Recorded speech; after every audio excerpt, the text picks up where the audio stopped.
Heading into spring training, first base is one of the most intriguing positions the Cubs have on the roster right now. As we wait to see if Cody Bellinger signs with the Cubs or goes somewhere else, if he's not an option, first base should be one of the most interesting battles that the Cubs have. We're going to talk about the candidates for that spot going into spring training on the show.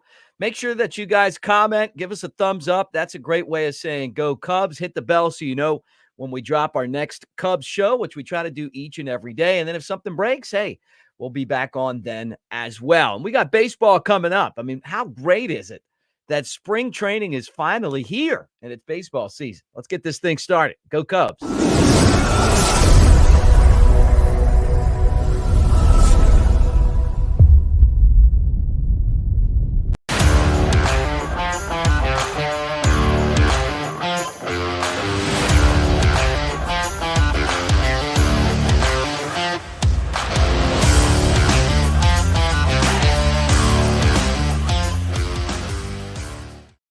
So everybody, it's Mick Gillispie. Welcome to the Cubs baseball channel at Broadcaster Mick on the socials as we talk first base and Cubs baseball.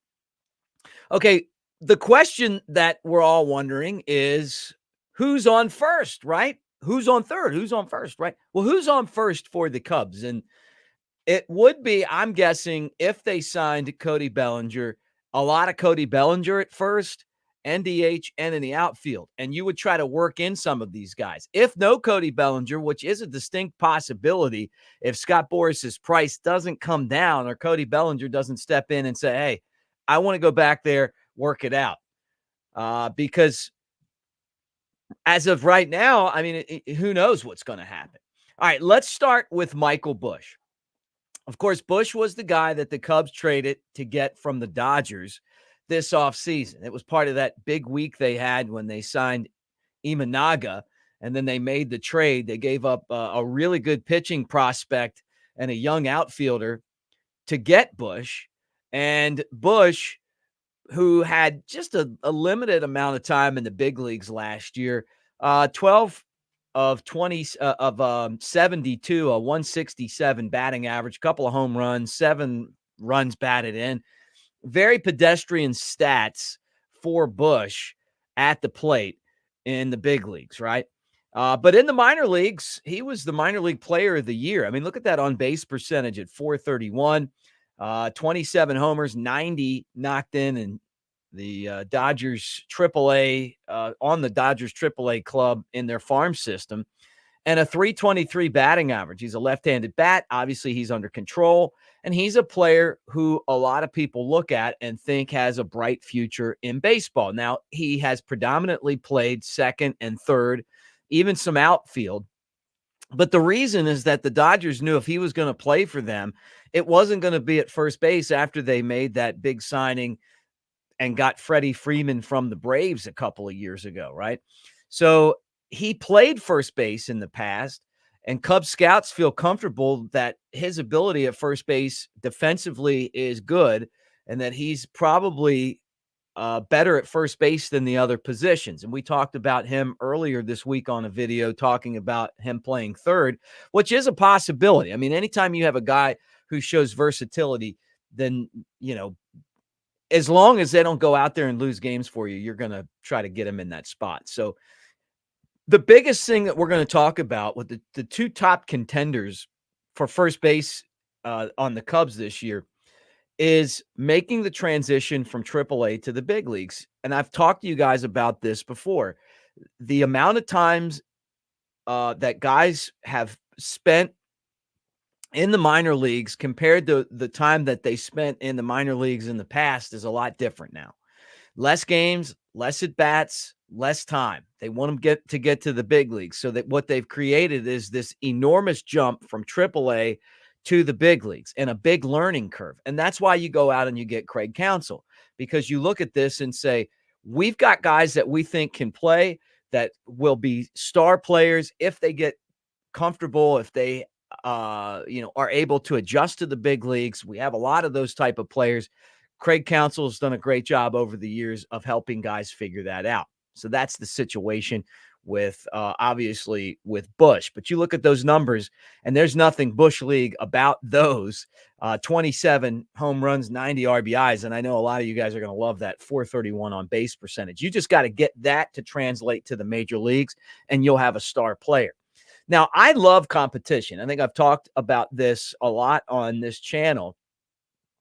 And what I like about it is I think that when you have competition, it really brings out the best in everyone on your roster. I think when you have competition, other guys on the roster are going to play better because that's just how it goes. And I think that this guy here, Matt Mervis, is going to have a much better season because of the fact that the Cubs went out and traded for Michael Busch. I think he's got a lot to prove, and I think he's going to try to prove it. Now, how ironic is it that both guys hit 167?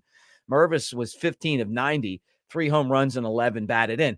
Almost identical when you talk about what these two sluggers did in the minor leagues and then them trying to make the jump to the big leagues. What I will tell you about Mervis is 2 years ago, he was fantastic. I questioned his defensive ability at first base. All he did was answer that and improve leaps and bounds. Hard work, it had to be, because what I saw in the minor leagues and then what I saw last year uh, shows that this guy puts the time in, that he's a hard worker, and that he's improving. And that's a really good sign when you're talking about a young player, because now what he's got to do is figure out how to get the bat to improve like the defense did. I mean, these are the type of numbers, though, that put the Cubs in a spot where they can't give up on this guy. And, he had that opportunity in the big leagues last year.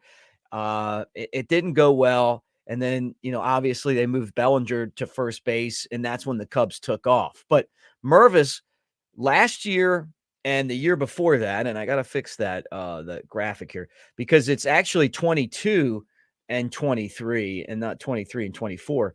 But look at these power numbers. I mean, you're talking about 58 home runs and almost 200 runs batted in between the two seasons. And then last year, he had a really good year in AAA Iowa after being sent back and not succeeding with the Cubs. He still put up really decent numbers.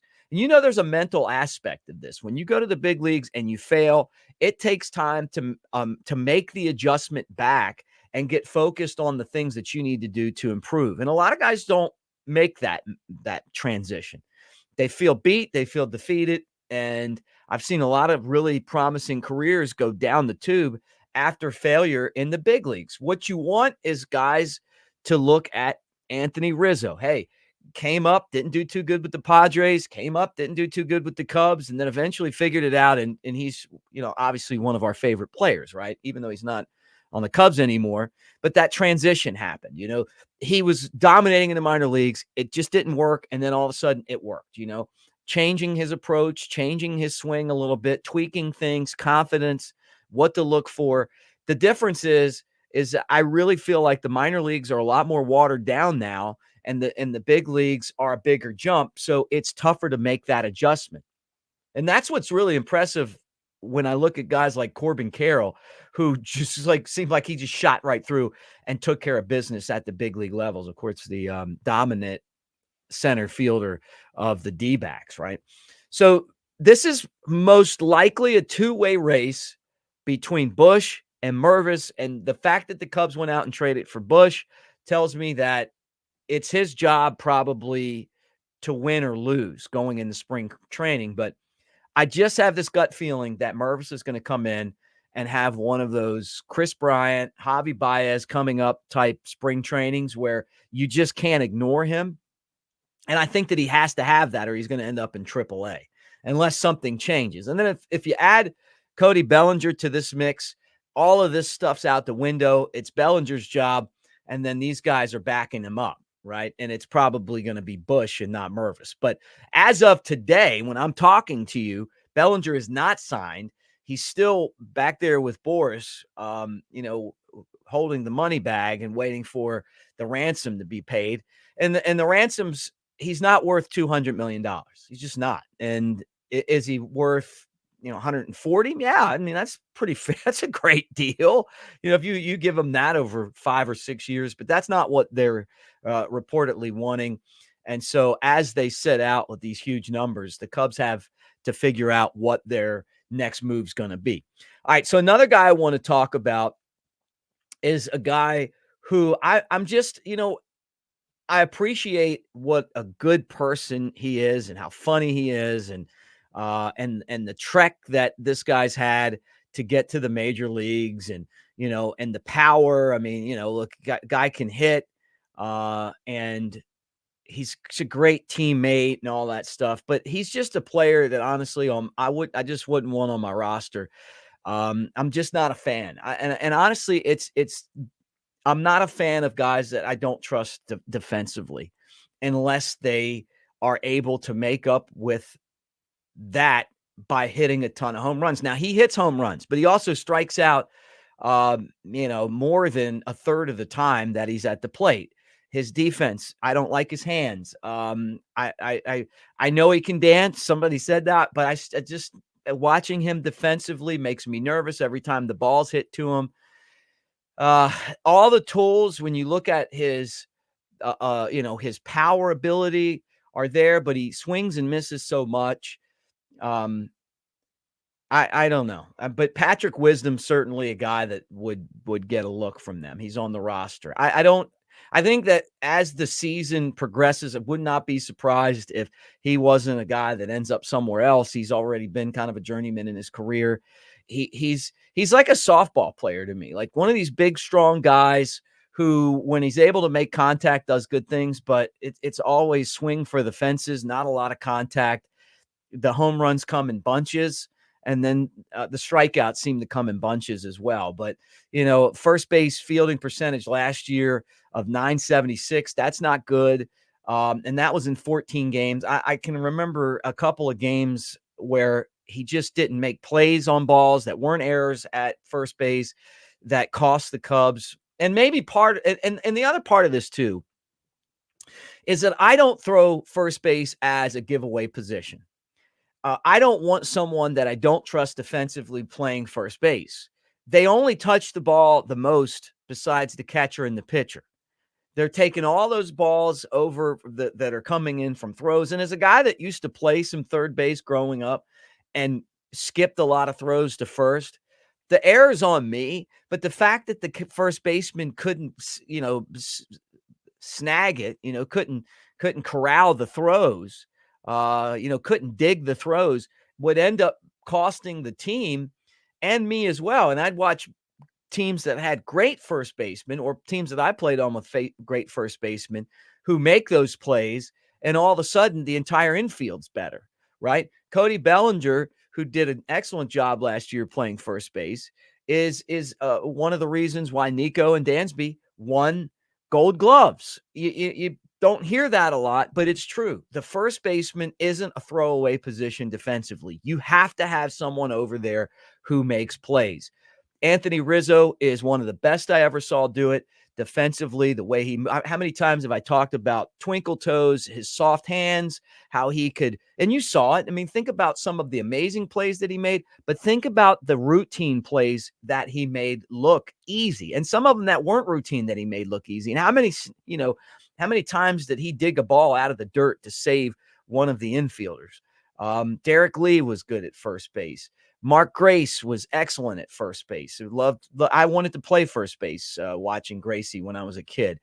And there's other guys that you're going to bring up and remind me of who played great first base over the years for the Cubs. But Patrick Wisdom isn't a good defender, whether you put him at third or you put him at first base. He's better at first than he is at third, but that's really not saying a whole lot.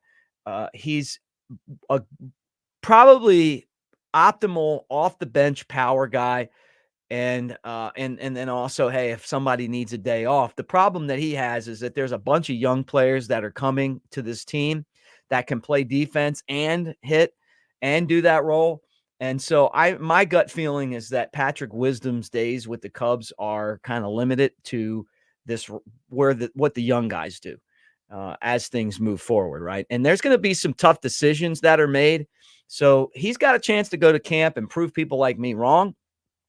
I just don't think that he has that ability. I mean, I could see him hitting 15 home runs in spring training, kind of like Jake Fox. Remember him?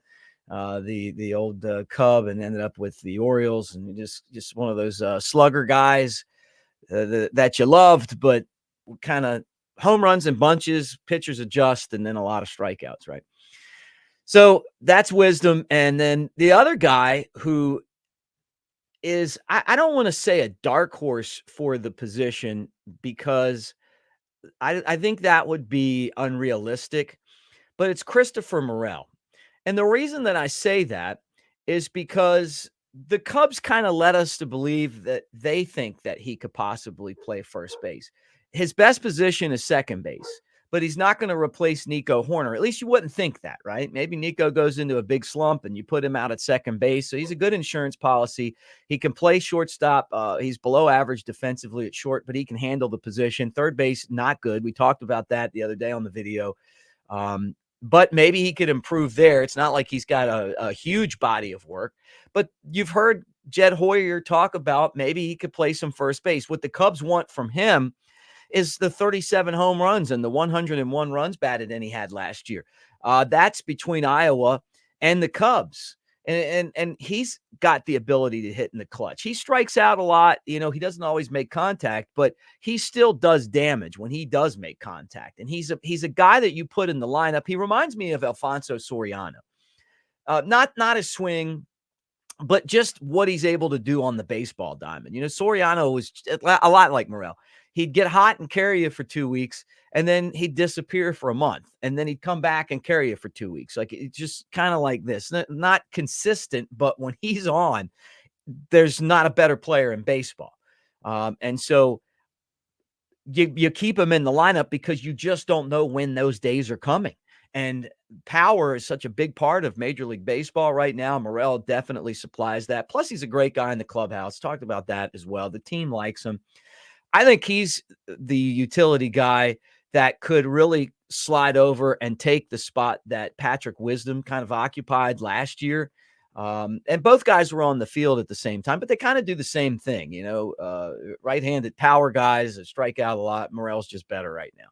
The other two guys who I wanted to mention, and these guys aren't going – look, let me put it out there right now. Neither of these guys are going to break camp with the Cubs, and they're not going to have an impact on this roster this year. But one guy is Owen Casey, who we've talked about with Owen Casey, that he's an outfielder. He's always played outfield, but the Cubs have Seiya Suzuki sign the right field. Owen Casey, to me, is the most intriguing prospect that the Cubs have in their whole system, because I think that he's got the ability to be a long time big leaguer and a big contributor. I'm talking about 40 home run type guy, 100 RBIs, batting average around 300. The fact that they got rid of the shift helps him because he is so big and strong. He can do a lot of different things with the bat. He's coming. And the Cubs have to figure out where they're going to use him, because he's an excellent right fielder, but you got someone signed to that spot, right? So we're starting to hear that there's first base in the future, maybe for Mr. Casey. That would be something that I could see. And I got a feeling that this spring training, that the Cubs are going to want to see it. Just get a feel of what Owen Casey looks like at first base. And in these games, sometimes you have 3 different guys play the same position, right? So don't be surprised if you don't see Casey playing first base. No one has told me that. This is just an assumption that I'm making based off of institutional knowledge and having watched him play a lot of baseball, and obviously knowing what's going on with that position. Now, the other guy's Hayden McGary, who's a catcher that they converted to a first baseman. Defensively, still learning to play the bag. He is below average.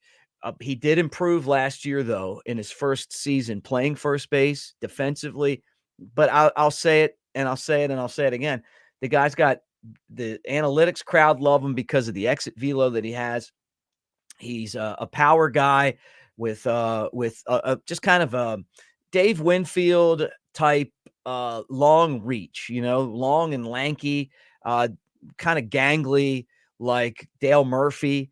And you see those guys, man, like they get up there and he's going to hit the inside pitch and he can hit the outside pitch. He's got a lot of reach and power. And so he's a guy that we'll see what happens. I'm curious to see the progression that he makes defensively at first base. He's going to play some first base in spring training. Unlike Casey, he's not an invited guy, I don't think, but he'll be there anyway. Yeah, and you'll see a lot of the other prospects get opportunities as well. But he's someone that they're going to keep a close eye on because he's got such game-changing ability with that power that he has. He's a big power guy, and also someone that the Cubs like a lot. So there you go. A look at first base. Now, if they sign Cody Bellinger, all this is out the window, and we'll have to do an entirely new video about first base to talk about what's going to happen with the position if Cody Bellinger is there. But as of today, no Cody Bellinger with the Cubs. So that means when you're going into camp, this is the battle to expect for first base. Thanks for hanging out, guys. I want to remind you again how much I appreciate all of you for hanging out here on the channel. Going to be out in spring training early March. So if you're going to be out there, make sure that you hit me in the comments section, and maybe we'll run into each other out on the complex fields. Also, this channel has been proudly sponsored by the Tennessee Smokies and their team store, smokiesbaseball.com/store, for great deals on Cubs and Smokies gear, including autographs from some of the greats like Pete Crow Armstrong and Owen Casey that are coming up through the Cubs system and are expected to make an impact at the big league level really soon. Thanks for hanging out. We'll talk to you again really soon. And again, go Cubs.